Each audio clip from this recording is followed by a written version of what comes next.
Hello everyone, welcome back to the daily Bet Advisor blog for the Sixth Ledger meeting, the daily webcast. I hope you're all having a good look around the site and you're registering for a few of the tipsters and taking advantage of some of the free trials that are on offer. Unlike myself, most of them are in good form. Presently I couldn't punch me out of a paper bag to save my life, but as I keep telling myself over and over again, form's temporary and class is permanent. And if you look at my results over the year, you'll see that that's what, I do alright. But remember, unlike other sites, if you're not happy with any of the tipsters like me, you can change who you're subscribing to. You can just move over to another tipster who's in better form, and you can come back to me or go back to somebody else. Your original tipster when they're back in form. I'll have nobody left soon. As I thought yesterday, it wasn't a good day to have many selections, so we just had the one Farlow, but never got into the race behind the impressive international debut. Well, I think it's worth following until he gets beat. I think he's really found a rich vein of form, along with the Paul Midgley stable, who are really flying at the minute. They've had 10 winners in the last 14 days. Which is richly deserved from a small stable who they put so much effort into the game with inexpensive horses that have got problems, that are injured, etc. I mean, most people can train expensive horses to win a race or two, but to train a horse like they do, they really, really do well.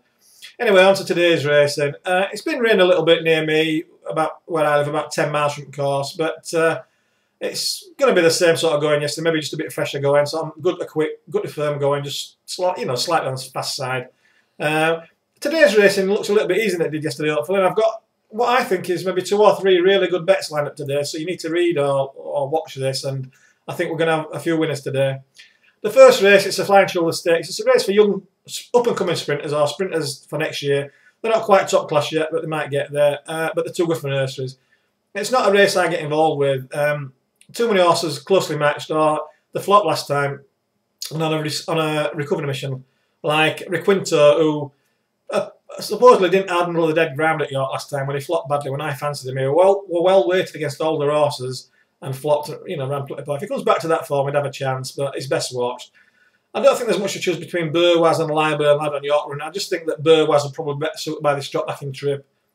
Angels Will Fall is another from the Barry stable that flopped at York. And to be fair, a few of them that have run this week that flopped at York haven't run much better this week, so I'd be a bit wary. The one I do like is My Propeller. She won a 5 furlong race in a canter by 17 lengths, which is some going, no matter how bad the position is. And then she didn't run so well at Newmarket, when she came second, over 6 furlongs. Then back over 5 furlongs, she won fairly close last time in a race at York. In, comparatively rise, a good time for that day for the race. So she looks to have an excellent chance, but there's too many ifs and buts to give it out as a selection. The 155, the Mallard Stakes. Well, the Mallard, in case you didn't know, besides being a duck, it was a magnificent, sleek, streamlined green train that held the World Steam Speed Train record for a number of years. I think it probably still holds it now. Well, you know what I did when I was little now, don't you? This race, I'm pretty confident, is going to give us our first win of the meeting. We've only given out 4 selections, and I think this is going to be our first winner. Matoto Gelding Theology, I think, has got too much weight for what it's done. Alston Times, trained by John Dunlop, same thing, not really been setting the world on fire this season. Born, very, very one-paced, and even with Kieran Fallon on the board, been getting beaten some moderate races, and I'm going to have a big place of the day on this one today, around 2.2. Itlac, run much better since being fit with a tongue strap, but needs to find a further £7 or sort of figure here. And as is a feature of the Johnson runs that they keep banging on about, they run good, they run bad, they improve, they run bad. Well, Shenandoah's one of those. Ran good, then flopped last time after showing an improved run. And I think even though if he came back to his best this Gelding, I struggled to win this. Oak Mountain, the trainer says he's in good form, likes the going, likes it, consistent, but he don't win often. So not really for me. I'm just left with 3 runners that I think can win this, but yeah, if you want to know what they are, you need to be a member, even if it's just to lay them. 225, Blue Bajan. Been a model of consistency since moving from Andrew Turnell's yard to David O'Maida's stable. Without really looking like he's going to win one of these, but he's run okay in him, I'm just waiting to see how he's going to fare when back over hurdles for his new trainer. I think, he could take some decent prizes next year. So just remember where you've heard that. I don't think there's a reason why Burgo would overturn deficit of 4.5 lengths with his York Conqueror opinion poll, so I think he's out of it. Tactician, saddle slipped last time, so could have run a little bit better, but I don't think he's quite good enough. I think he should set the race up by leading at a good pace, but I don't think we'll be having a royal victory today. Sadler's Rock from Ireland. I think he could be flattered by his last run in a slowly run Irish Ledger trial. I don't think he'll be strong enough this season as a 3-year-old to run in this race, but you never know. I probably think he's going to be better next year.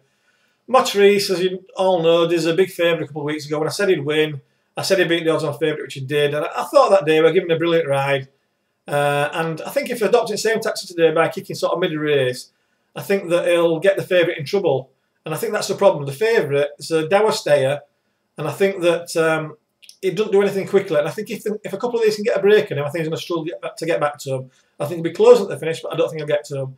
And for that reason, there's going to be another lay of the day, around 2.8 to 1. I think that's a poor price. I wish I could say Matrice would definitely win, but I think last time she had everything in her favour and she run to her best form. I think this time, not quite get everything in her favour. She'd need to improve, and I don't know if she's going to improve. I think she's at the peak of her form now. But I have a horse that I think will run a good race in this, and I think it's a good price. So to find out what they are, what it is, you need to be a member. So please subscribe and you'll find out. 3 o'clock, as you know, I don't bet in fillies races because I like women. You never know what to expect from one day to the next, so always to avoid. Well, you know. But today I'm going to make an exception because this race is so tempting. It's a two-fall thing. It's a lay and it's a win. So I'll tell you what they are. And the good thing is that they're free to you. I'm going to give these free to you because the price, it's too short for me to give out to members. I don't give out these sort of prices. I think the favourite Fallen Idol is a shocking price, and it's going to be my personal biggest lay of the week is this one at 1.38 for a place lay, not in the first three. She won on her debut over 7 furlongs without being impressive. It was a fillies maiden race, which isn't very strong. A slow time, on faster going to today. And I think there's at least 3 horses with better form than her and that are improving. One of them, Switcher, progressed with each race. Looks like a progress even more with 6 furlong. So that's one of them. Samitar, another one, ran a blind in the Newmarket Sales race and will run well this time. It's got better form than her favourite. But the banker, and this is a banker win bet, is Regal Realm. She was not given the best of rise last time. She got the jockey out of trouble because she had the class and the acceleration to do so. And she is my banker of the week. This is a banker of the week. But because the price is only 94 or thereabouts, it's free. So get your money on. It's the banker of the week. So you're getting a banker bet for free and a lay bet for free. So back Regal Realm, maximum bet, place lay of the favourite at around 1.38. Both good bets. 3.35. Not a betting race for me. There's a major doubt about Fav settling. It's in this small runner field. I think it'd be a tactical race. He didn't settle very well last time, and I don't think he will today. He might win, but at odds on, not for me. I don't think he was impressive last time.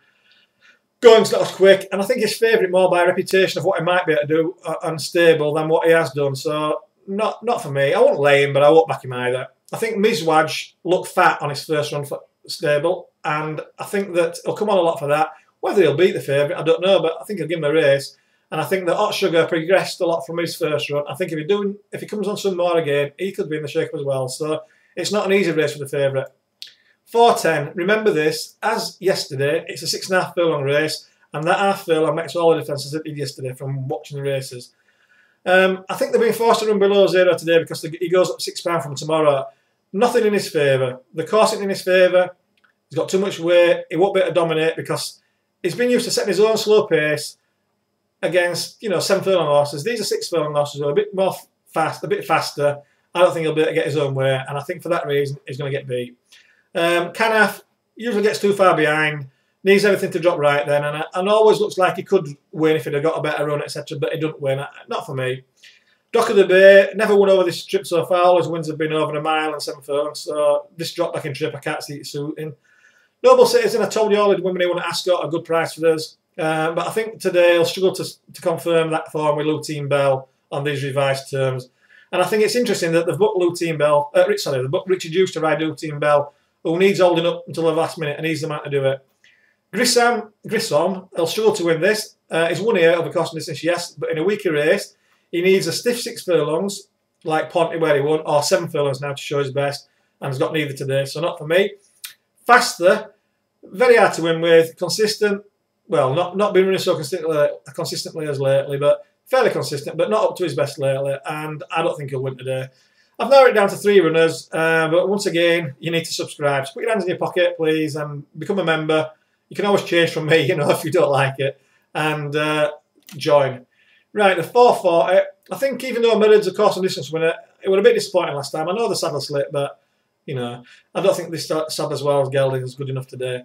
Audemars from the Tim Vaughan yard. Bet on the all weather, and I think he's got a lot of work for he's done so far, so not for me.